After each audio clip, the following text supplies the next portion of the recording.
As instituições brasileiras estão funcionando, o que dá tranquilidade para quem quiser investir no país. Isso aqui é uma frase que está entre aspas, olha bem. A fala é do presidente Michel Temer durante entrevista em Zurique, na Suíça. Ele discursa nesta quarta no Fórum Econômico Mundial de Davos. Aliás, o Temer discursando lá e o Lula sendo julgado aqui. Né? O Brasil ali, né? Exercendo suas coisas. O presidente falará sobre as perspectivas econômicas do país e sobre um plano, Mayara Bastianello, de concessões e privatizações que pode render ao país 130 bilhões de reais. Eu conversei com o presidente ontem à noite. Eu falo, presidente. Ligo, presidente, tudo bem? Conversei com o presidente ontem à noite. Ele estava muito animado, Mayara. Ele lembrou que o rebaixamento da nota do país pelo Standard Poor's há pouco não era desejável, claro, mas saudou o fato de que o interesse dos investidores pelo país não havia diminuído. E ele me disse, ao contrário até, viu, Reinaldo? Tem crescido. É claro que não foi por causa do rebaixamento que tem crescido. Vinha crescendo, né? É claro que as dificuldades existem, disse ele, mas todos reconhecem que o governo faz escolhas que indicam que estamos no caminho certo. A nota é uma advertência que os agentes econômicos têm de levar em conta, mas não é uma condenação quando se faz a coisa certa, e nós estamos fazendo. Eu acho que sim. Eu acho que isso é verdadeiro. E ele tem razão, a retomada da economia é matéria de fato, seu Coutinho. Sim. Não de gosto ou juízo de valor. Assim, não, eu acho que retomar. Não acho que retomou, acho que não retomou. Está ruim mesmo. Vai perguntar para taxista. Pega táxi e pergunta para ele. Se tem aumentado ou não a demanda dele, tem. Táxi, aplicativos, etc. Vai perguntar para os comerciantes. Pergunta onde você vai comprar roupa, se está aumentando ou não está aumentando. Está aumentando. E sim, isso se deve em grande parte a decisões tomadas pelo governo. Quais decisões? Decisões que foram tomadas que contribuíram, por exemplo, para a queda drástica da inflação. O que acarretou uma queda de juros. Essa queda de juros já começa a chegar ao consumidor. Então, há decisões que estão sendo tomadas. Por exemplo, o quê? Teto de gastos. Sim, teto de gastos. Isso aumentou a confiança dos investidores, dos agentes econômicos. Mas não há país que aguente eternamente desaforos. Se a reforma da Previdência empacar, e o risco de empacar é grande, ou se pior do que isso, ficar claro que o país não conseguirá realizá-la, é claro, Mayara, que aquilo que poderia ser um ciclo de crescimento de longo prazo, de longa duração, será interrompido. A razão é simples. Um país que fabrica os déficits que fabricamos não se torna um lugar mais atraente para pôr dinheiro de longo prazo. As pessoas têm medo, vai haver países mais seguros. Ainda que o risco do Brasil dar um calote seja remoto. Mas há países com contas mais saudáveis do que nós.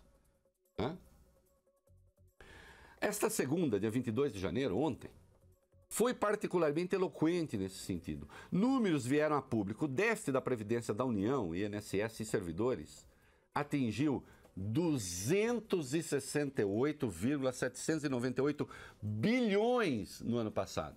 Esses números foram divulgados ontem, foram fechados ontem.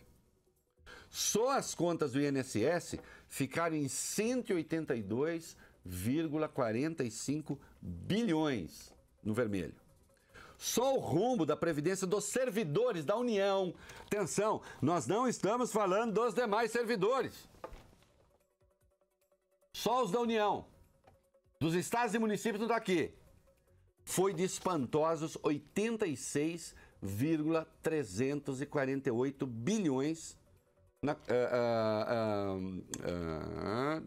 E em relação ao ano anterior, 2016, o déficit do INSS cresceu, atenção, 21,8% de um ano para outro, 32,717 bilhões de um ano para outro.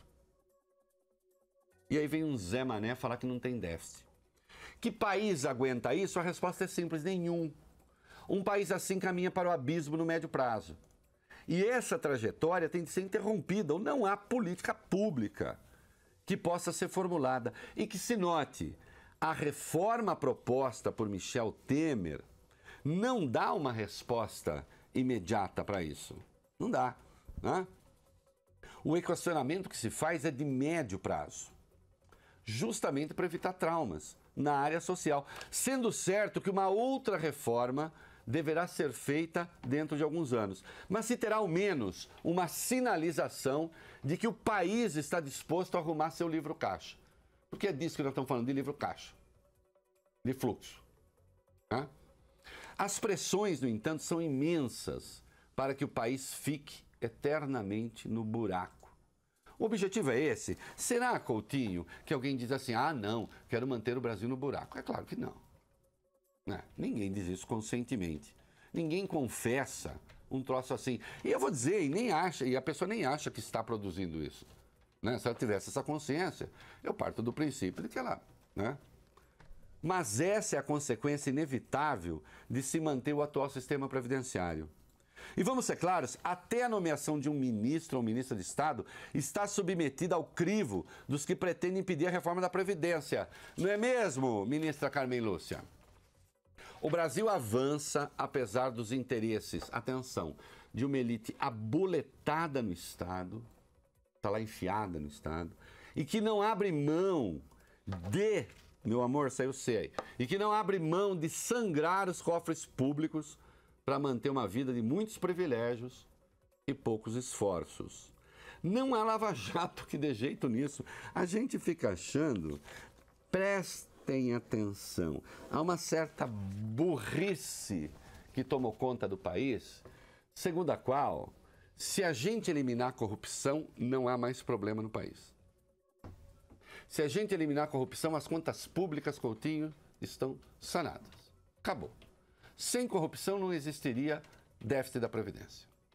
Sem a corrupção, esses 268 bilhões no vermelho não existiria. Isso é uma burrice, uma mentira. A corrupção é um problema grave no Brasil, gravíssimo. As pessoas têm que pagar por isso. E caro. Mas a corrupção não é o nosso principal problema. O que eu vou fazer? Nosso principal problema hoje é o Estado gastar muito mais do que ele arrecada. É ele ter uma despesa muito superior à sua receita. Porque isso tem consequências na sua vida, isso tem consequências na vida do pobre. Vamos ver. Mas volta um pouquinho antes, né? A Lava Jato. Eu disse, a Lava Jato não dá jeito nisso. Ao contrário, alguns dos pilares da operação supõem esse Estado perdulário, autoritário e, no fundo, oligárquico, já que boa parte do rombo anual produzido pelo país sustenta os privilégios de uma minoria de servidores. Ou os senhores juízes e os senhores procuradores não estão contra a reforma da Previdência? Então, né? A Procuradoria-Geral da República recorreu contra a reforma da Previdência. Os procuradores são contra a reforma da Previdência. Os juízes são contra a reforma da Previdência. A Carmen Lúcia sabe que ela está atuando, digamos, inspirada nos juízes que a pressionam para que ela crie dificuldades para a reforma da Previdência. Verdade ou mentira, ministra? A senhora até pode dizer que é mentira, mas sabe que é verdade o que eu estou falando. Né? E a gente sabe o que vai aí por dentro. Só para lembrar, o déficit da Previdência que garante a boa vida dos nababos torna mais cara a sua vida cotidiana, meu querido ouvinte.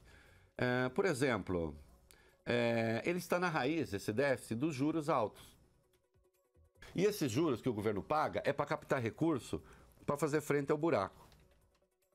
O juro elevado acaba elevando o juro para o consumidor. Maiara Bastianello, quando você toma um cafezinho... você está pagando parte dos privilégios dos pançudos. Entendeu? Você vai comprar uma roupa, você está pagando parte do privilégio dos pançudos, porque você está pagando juro, geralmente, se você está comprando, por exemplo, cartão. Que as lojas adoram falar assim, em 10 vezes sem acréscimo. Como loja não é banco, se ela está fazendo em 10 vezes, ela está embutindo o juro ali, né? Claro. Sim. E a forma de você saber disso, se ela está embutindo juro obrigatório ou não, é simplesmente você dizer... quanto eu tenho de desconto se eu pago à vista? Se ela falar nada, ela está te obrigando a pagar juros. Entendeu? Porque o negócio da loja é vender roupa, não é vender dinheiro. Quem vende dinheiro é banco. Certo?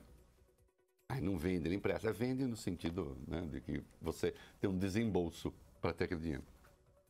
Eu volto ao ponto. Emprestar seria se ele te devolvesse a mesma coisa, né? Se você devolvesse a mesma coisa. Então ele não empresta, né? Exato, claro. Exatamente. Ele não empresta, ele vende. Ele vende né? mesmo. Ele vende, ele cobra.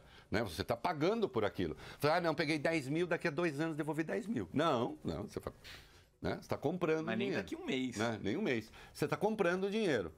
E se você vai comprar na loja, a loja parcela e diz assim, 10 vezes sem acréscimo. A gente cai na conversa. Porque se não tem desconto mesmo, não tem saída, então, bem, né? Mas volto ao ponto. É claro que o Brasil tem saída, mas é preciso que se ponha fim ao roubo multibilionário a que o povo é submetido a cada ano. Porque eu chamo isso de roubo. Está tirando o seu bolso. Está tirando o meu bolso. Por que é que eles podem ter aqueles privilégios todos? E nós não? Então vou dar para todo mundo? Tem dinheiro para dar para todo mundo? Por que é que eles podem ter auxílio moradia, por exemplo? E os outros não? Nem os outros servidores, diga-se. E ainda bem, né? Porque você imagina, você vai dar auxílio moradia agora. Eis uma realidade sobre a qual os Sérgios Moros, os Rodrigos Janôs e os Deltans Dallagnóis silenciam de modo covarde. Que o presidente Michel Temer tenha sucesso em Davos em atrair investidores estrangeiros para o país. E que a gente consiga fazer a coisa certa. Está difícil, mas nós vamos à luta e à briga. É isso aí. Hashtag pronto. Tá?